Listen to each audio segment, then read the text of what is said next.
נכנסים, ואני אומרת להם, יש לי פה 2 ילדים. הדבר הראשון שאני אומרת להם, בעברית? לא, באנגלית. הם מסתכלים, ואז אחד אומר לי באנגלית, אל תדאגי, אני מוסלמי, אנחנו לא נפגע בכם.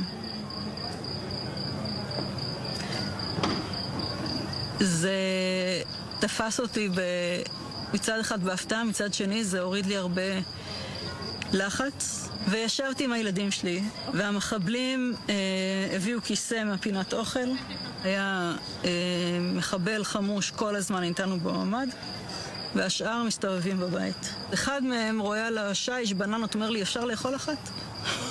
אמרתי לו, כן, אתה יכול לאכול אחת. מה הילדים אומרים? הגדול קצת יותר נלחץ, הקטנה לא ממש הזיז לה, הייתה עסוקה בטאבלט שלה. הם היו אצלי בערך 2 שעתיים. בסוף השעתיים האלה, אחד מהם סוגר לי את דלת הממ"ד, והם יוצאים. זהו. וזהו.